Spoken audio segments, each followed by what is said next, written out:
There we go. All right.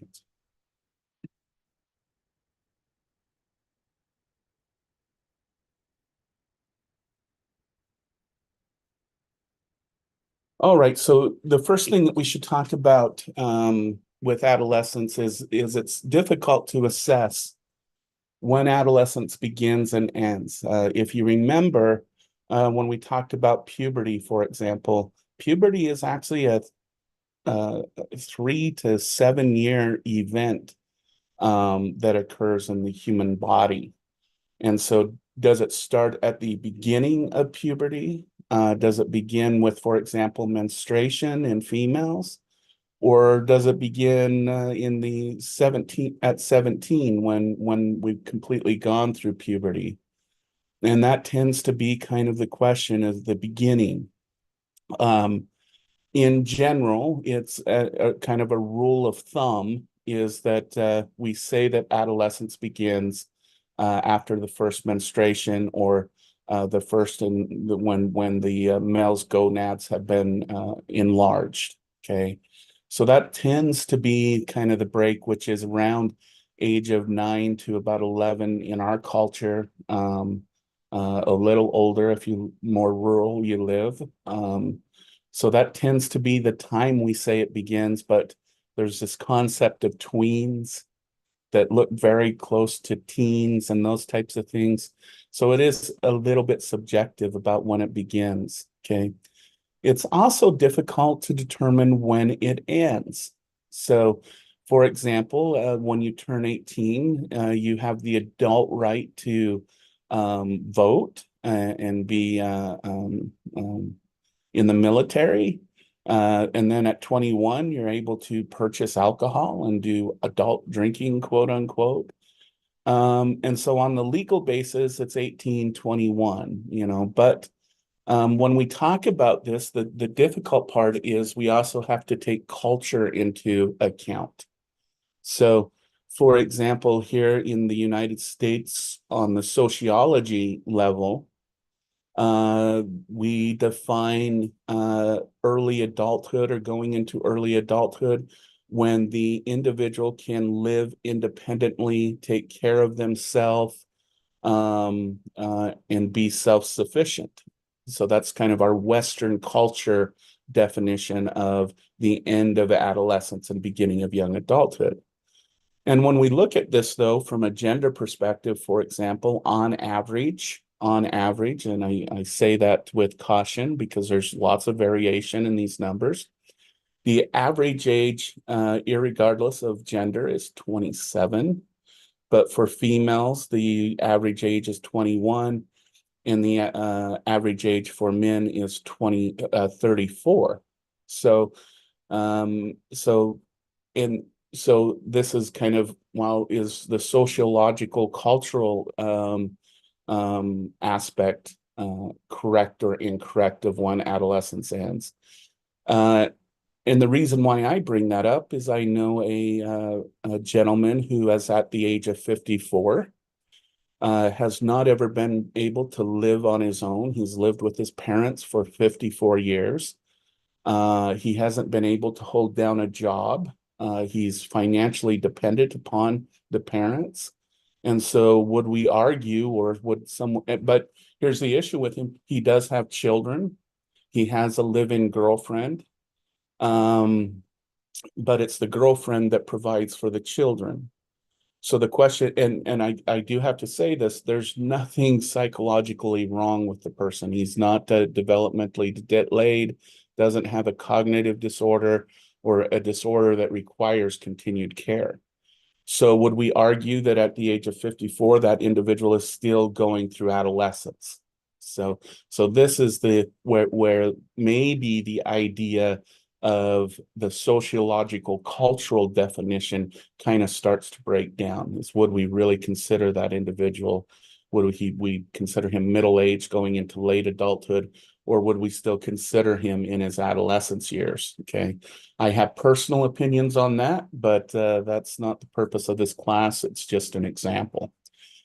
Um, if we look at the neural aspect. So the growth of the brain. So adolescence should be the time when the brain becomes fully developed.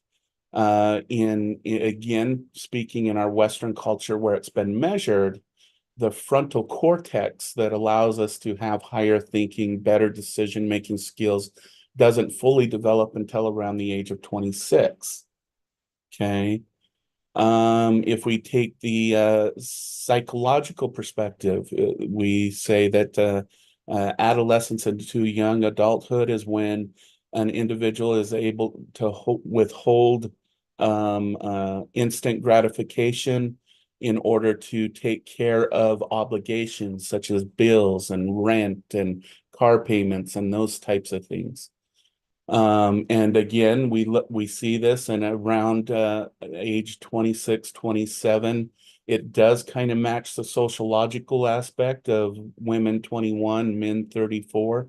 So those two kind of ideas align with each other to some aspect. And then we look at it from a historical perspective. At what age is a person supposed to get a job and go out and get a family and do those things? And so, from a historical perspective, we can see if we look just 140 years ago, the age was 16. And then in the 20th century, we saw the age go to around 18, 19.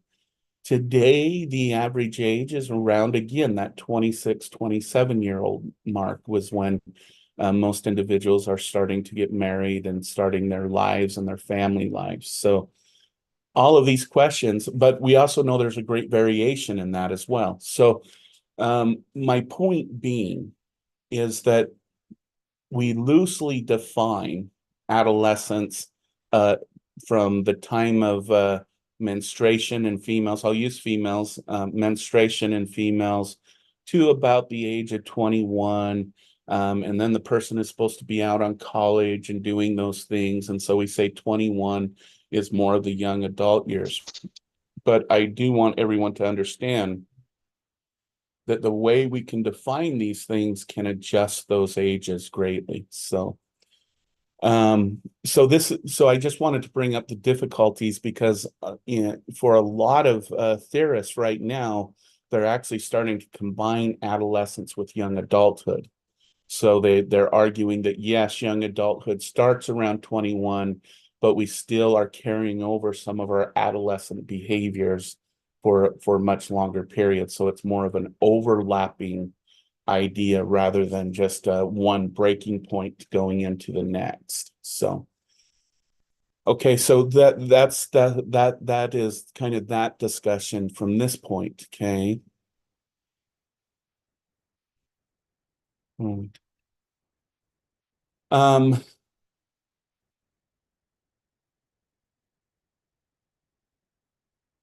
Probably the most important aspect of adolescence, though, at least from a psychological period, is the identification that this is a transition period from childhood into adulthood, that it's more of a transitional period of where we're getting our adult physical body, we're starting to think psychologically and independently on our own. We're experiencing emotions on a more of an adult labeled side, and we're developing those skills to enter into quote unquote adulthood. Hence, there can be very much variation in timing dependent on how the person was raised and developed. When we talk about physical growth, we know that through most of childhood, people grow at a fairly steady pace, about 5 to 10 centimeters or kilograms per annum. So we grow at this pretty steady rate. But at the beginning of adolescence, most undergo radical change, often called growth spurts. And we talked about this in earlier lectures about going through the puberty years. It tends to the growing pains tends to be an actual physical thing that a person is um, going through. And as we mentioned, For women, it happens at an earlier age, and then boys start at a later age. So 10 to 13 for girls, about 12 to 15 for boys. And this growth is really rapid. So we go from about 2 to 3 kilograms per year to where in this period we are doing 9 for girls and 11 for boys. And if you think about that, that's 3 times the growth rate in those 3 years compared to the previous life, 1 through 9. Okay. So if you want to kind of think about the rapidness that the individual is going through. As we have mentioned before, this is also when we get our secondary sexual characteristics. So this includes things like hair growth, sometimes hair loss. We get to our mature size and form. And we see the differentiation between individuals becomes markedly apparent during these years.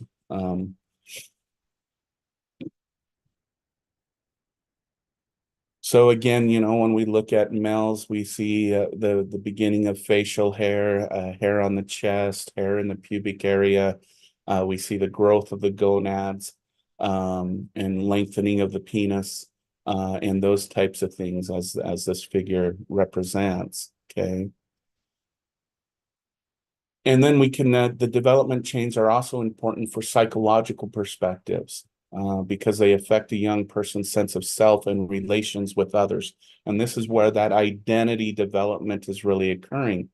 Again, I'll just remind the class or rehearse the class again. We really start to get our identity by about the age of 5. We get our long-lasting personality traits, our motivations, such as motivation towards sports, motivations towards education, motivation to what kind of sibling or child you're going to be in relationship with others. But it's during adolescence where these core elements of us we test, because we're getting further and further away from our core family, because from a biological perspective, we need that separation from core family so that in young adulthood, we can create a family of our own. Now, that doesn't mean that those connections cannot remain closely netted together. But again, when we look at it biologically and evolutionary, they have to be separated because that's what creates variation when we do mate selection. If we kept those childhood connections, we would see what's called a lot of inbreeding, which means that our genetic pool would not be as diverse as it is. So regardless of culture, is the point of this, we have some type of separation from our primary family unit, because eventually we'll need to go out and develop our own.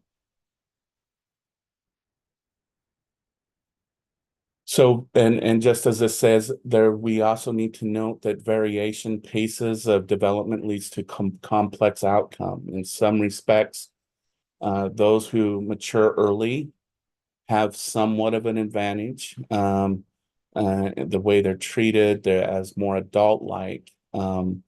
But one of the things that we have noted is so let's say someone matures at the age of 9, and another person matures at the age of 13.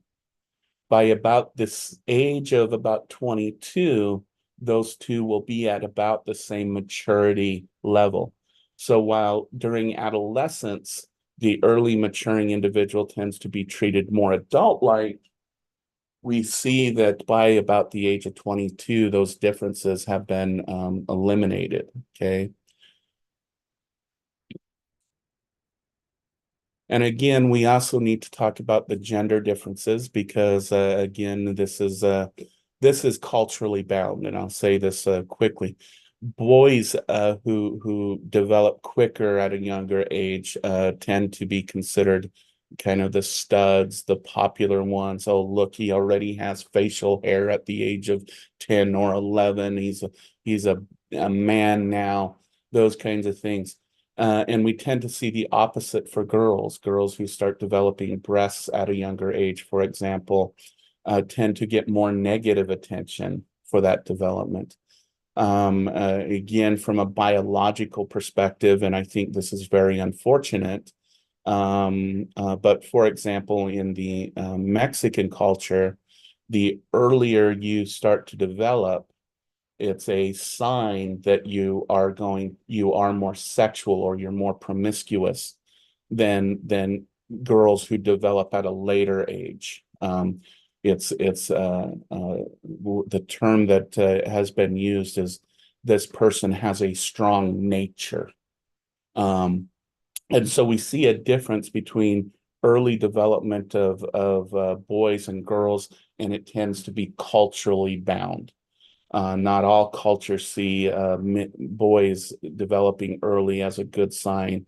And in other cultures, women developing early is not considered a bad thing necessarily. So we see cultural variation in this aspect.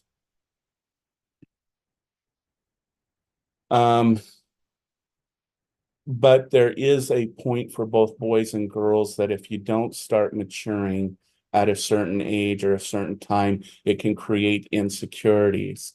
And again, this tends to be a socially driven aspect because when we look at very rural, isolated places, both boys and girls tend not to go through puberty until around the age of 16 versus the 10, 11 we have here in our Western culture. And so there's cultural variation in this, but within our culture, or I should say not our, because in the Western culture, I should say, that we happen to live in, later development tends to create insecurities because of the social comparison that we start to do. And it can bring on a lot of anxiety. For example, why don't I have breasts yet? Why don't I grow facial hair like my other friends? Okay. Um, but as I just mentioned in the slide before, there's drawbacks to early development as well. Some of the things that so now let's get into cognitive development. We see that again, we see variation in this, but less immediate visible things is things like individual growth spurts. So yes, intelligence or intellectual abilities go through growth spurts just like we do physically. And we call these growth spurts becoming capable of thinking about the world and dealing with challenges present in the new and more powerful ways. I mentioned when we talked about early childhood that there's two times in life where we're extremely egocentric.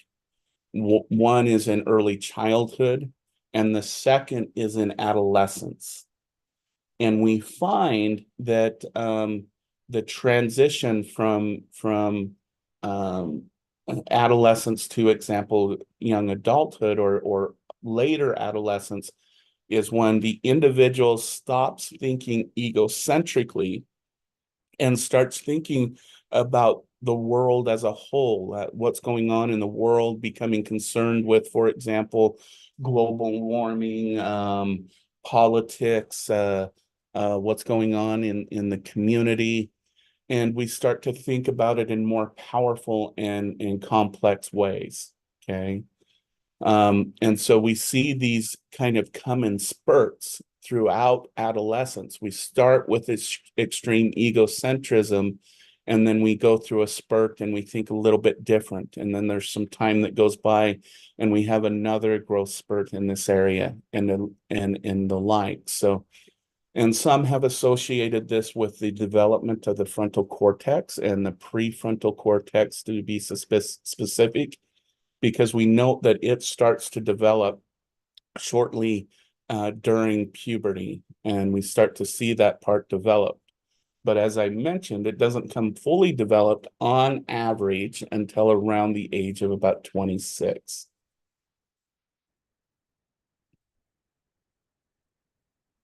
If we go back to Piaget's model, if you remember, this is the formal operations, and this is where a person develops, considers that things are not concrete, they're not black and white, that things are more abstract, and that there's more than one possible outcome. And as I mentioned, here in the United States, actually very few individuals get to formal operations. Most of us, most individuals in the United States, um, stay at the operational phase of development. And we can see this because here in the West, we tend to set very clear lines between people. So we see very few Republicans, despite, and this goes both ways. This is just an example. We see very few Republicans who their representatives make horrible decisions, and they will not vote beyond Republican. They still hold on that their party is the right party, despite decisions that they make. And the same thing can go for, and I just want to mention that the same thing goes for Democrats. Okay. Democrats can make very poor decisions as well, but if you're Democrat, you stay Democrat.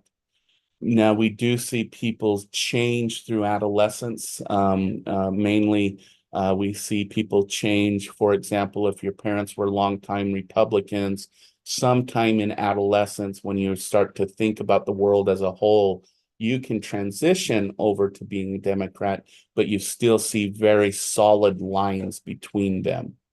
Okay. The other examples are gender. Here in the United States, the whole debate about is there different gender identities? Is there, is transgender, transsexuals a real thing? Because in the United States, there is a pretty hard belief that there's men and there's women. Another thing that we see here in the United States is that there's white people, brown people, and black people. And we tend to put them all in single categories and don't let the idea of interaction is very difficult. And indeed, we find that families of mixed races tend to have a very difficult time navigating the American culture. I can speak very well to that. I'm married to a Mexican American woman, and we see this conflict all the time where we'll go to somewhere that is primarily a Spanish speaking, and they will give my wife very dirty looks because she's with a white man. We can go, I'll give an example in my family. When I started dating Mexican American women, about half of my family unfriended me on Facebook. Okay. Because again, we have this very difficult time seeing that things can be abstract. They're not all concrete based on things like skin color and gender or political orientation. So those are some, I just want to bring back this example of Piaget because it's a mistake to think that everyone gets to the formal operations phase of thinking and development, as Piaget argued that everyone does. So, I'm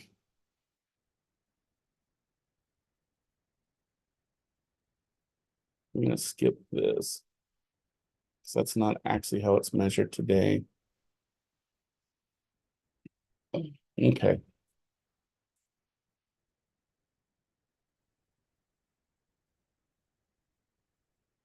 And this just speaks to the things that I already talked about.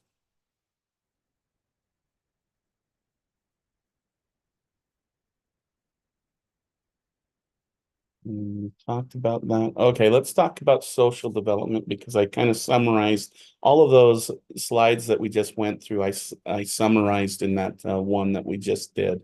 So if you want, you can go back and look at those for more understanding. But let's talk for a little while. And I know I'm throwing a lot of information out on you guys, but we've really kind of covered a lot of adolescence and late childhood and identity. And so I kind of want to get through this rapidly so that we can get on to adulthood over the next 3 weeks, which after today, we only have 3 weeks with each other. So we need to get through young adulthood, middle adulthood, and late adulthood in that time, and I want to be able to give that time. So we know that the adolescence world is a social world, that relationships with peers and understanding social interactions is important. And we saw that last week with that study where some middle schools focused on socialness, identity, social connection, where others didn't. And the ones who did focus on those things increased their graduation rates and GPA rates and all those kinds of things. So we know from research definitely that this is a time where the social world is a very important aspect. Um, and a lot of it we think it has to do with our biological and cognitive development, because this is providing us with new opportunities to see people and see what their expectations are. Um, as I mentioned earlier, gender tends to become very solidified during this time, and it becomes a central importance for most individuals. Again, we see this transition in late adulthood, but when we see, I mean, late childhood, but when we see early childhood into the beginnings of middle childhood, boys and girls tend to interact with each other with no problem. But then when we see into the tween years and especially through puberty, there becomes this line between girls and boys. And a lot of this can also be socially driven. So you see again, when I go to transgendered individuals, we see this big argument. Should they have a bathroom of their own, or should they go to the bathroom which is designated by their biology or designated by their identity of who they feel they are? And this example just brings up the tension that arises because during this period of time, gender becomes an important aspect of who a person is. And that's largely probably due to the biological changes that we're seeing. We're seeing those secondary sex characteristics start to develop, and we start seeing this real differentiation between girls and boys.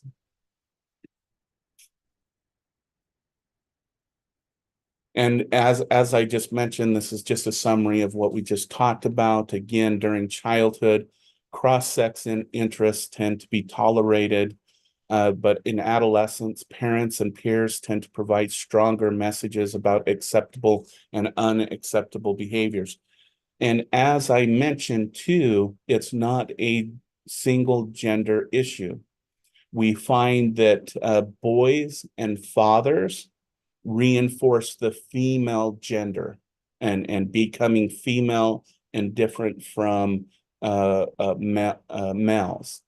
We see the reinforcement of boys growing into men being reinforced by female peers and by the mother in the family thing. So it's not that boys are saying, hey, let's go be boys, and girls are saying, let's go be girls. In a lot of ways, they are encouraged and sometimes shamed into their own sexes. So, for example, on the playground, when the boy is older and older and tries to go play with girls, they kind of say, no, get out of here. You have cooties, those kinds of things. And we see this reinforced by the opposite sex. Okay. Um, we also see during this period a heightened interest in sex and a curiosity in sex. And if you remember earlier in the semester, I think when we were talking about Freudian psychology, we find that this has a cultural hormonal interaction. hormones are increasing, which increases our propensity to have erections or in female sexual stimulation, enlargement of, for example, the clitoris in those areas that are analogous to a boy's penis. And what we see is, and we start to see these things happen randomly. They might not even have a stimulus in front of them. I think you've probably seen TV shows or movies where the young man is walking down the hallway with a folder in front of him because he's embarrassed because he had a random erection of some type. Okay. Why I say this is a social bihormonal interaction, though, is that we find that the more comfortable parents are with sexuality and the younger and younger age they start talking about sexuality, the less curious they are in adolescence. Okay. The more closed a family is about sexuality, it's an embarrassment. It's hard to talk about. Parents don't think they should talk to their kids until they go through puberty, those kinds of things. The more sexual curious they are at a younger age. So, for example, there is an association with the age at which parents start to talk about human sexuality and pregnancy rates, and when the individuals start to have sex. The younger the child, the lower the teen pregnancy rate, and the older the age, they'll actually start engaging in sexual activity. The reason being is the young individual doesn't have curiosity. They don't need to go outside to figure out these hormonal things that are going out. They're not curious about them. They know about them, and therefore they also understand that sexuality is defined by family morals, all of those kinds of things, and that I should hold off. There's no reason for me to have sex right now. But the later the child is talked to about sexuality, the more curious they are. And so they'll go outside and go into high risk sexual situations to figure this all out. Okay. So those are things to bear in mind. It's more of a social by what we call a social bihormonal equation when it comes to teen pregnancy rates, the age at which individuals will start sexual activities and those kinds of things.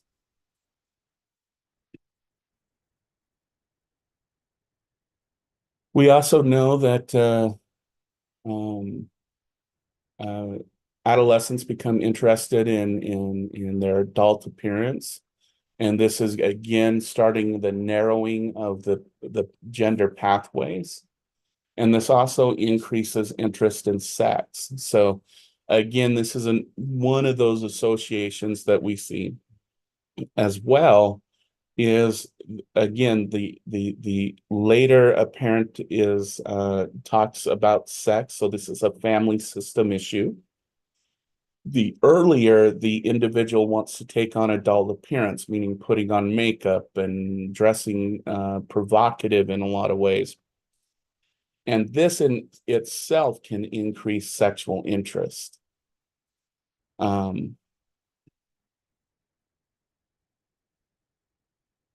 And again, just driving this point home about the social world is peers become very important to adolescents. In fact, what we have found, that we talked earlier in the semester about attachment and attachment theory.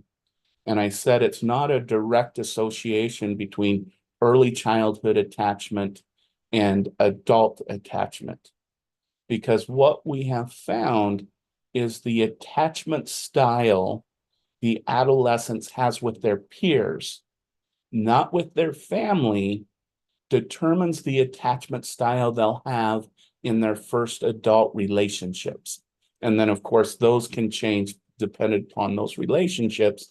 But what actually predicts adult attachment, more specifically young adult attachment, is the attachment style that adolescents take on with their peers.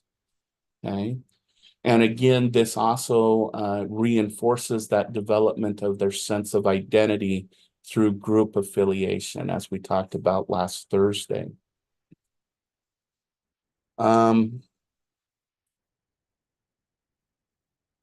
Let's talk about this. This is also when adolescents start to try and take on adult intimate relationships. Okay. Sometimes through peer pressure, sometimes through just the curiosity of the individual. Um, um, but we see that individuals start to take on wanting to understand adult relationships.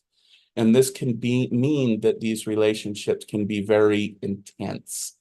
I don't know if many of you remember if you had a boyfriend or a girlfriend during your adolescent years, and remembering probably how heartbroken you were when you two broke up, and it took forever to recover from it, and all of those types of things. But then in adulthood, you break up with someone, and you're like, okay, I'm sad, but you get over it much quicker. Okay. We think this has to do with the hormonal level, but we also think that this has to do with this is a learning period, and those breakups and everything need to be a learning experience for the adolescent.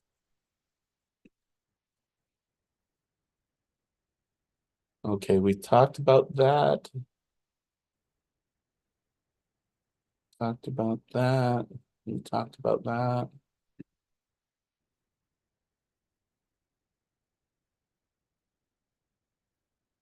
Talked about that already. I do want to talk, I want to end our class with some myths about adolescence and some truths. And then on Tuesday, we'll get through early adulthood. So we should mention some myths and realities. So myth number one, adolescence is a period of storm and stress, that it's about chaos, about bad decisions, and like that. And I think I mentioned this in the class. This is a myth because we only find that a minority of adolescents have a chaotic and psychologically disturbing adolescent experience. And I think why this is a myth is because those adolescents who do go through this, they tend to do it at an extreme level where it catches everyone's attention. We will see the same thing with midlife crisis. Midlife crisis is somewhat of a myth because only a few people go through a midlife crisis, but it's so intense that we think that that is the norm. Okay. There is a huge generation gap between adolescents and their parents. And again, the reality is most adolescents actually continue the values of their parents as companions and a source of advice. The third myth, adolescents are dominated by peer pressure. The truth is, adolescents tend not to rate their peer pressure as a major problem and feel able to resist it. And this is a problem with a lot of programs aimed at things like reducing drug use and everything, because as adults, we assume that a young adolescent engages in sex and they engage in drugs because they were peer pressured into doing it. But the truth about it is most adolescents don't feel peer pressure was a major problem and they feel they can resist it. And we find that to actually work out in behavior. Let's see, this is myth number 4. So this is myth 4 and 5. Adolescents are dominated by television viewing. We should differentiate television viewing from video games and those kinds of things. So we see that with increased technology, teens are spending a great amount of time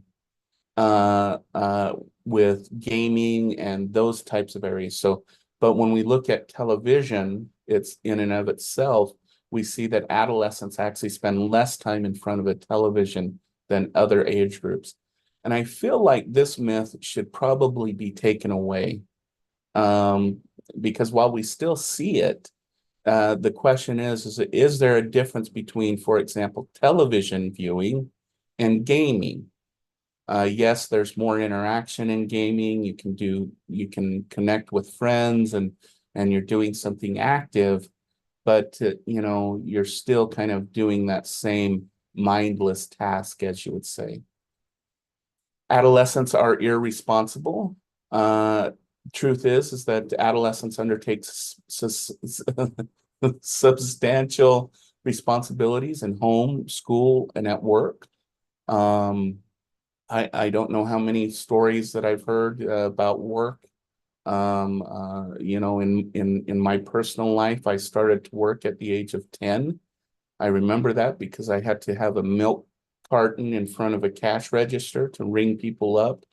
And I've held a full-time job since the age of 14, went to school, did all the school stuff, and still maintained a full-time job and responsibilities at home. In fact, I started paying the family's electrical bill at the age of 15. So point being from this case sample, as you would say, adolescents actually are not as irresponsible as we state they are, at least not the majority. Adolescents are reckless drug takers. Okay, so while we do know that most adolescents experiment with legal and illegal drugs, but the majority, this is a very short-lived experimentation and doesn't always lead to dependency. Okay, so yes, there is a minority population where reckless drug taking continues, but for most adolescents, it's an experimentation. They try it a few times, and that's it. It doesn't lead to a continued dependency on it. And then the final myth, I believe, is adolescents are all the same. Okay, and this is patently not true. Adolescents cover a large developmental period, as we mentioned, and there's enormous individual differences among people in this age group. In fact, there's more differences between adolescents than there are in young adulthood, middle adulthood, and late adulthood. You can almost say that we're narrowing down the differences as we go through adulthood. Okay. All right. I threw a lot of info at you, so I'm going to escape from here. I'm going to stop our sharing, stop our recording.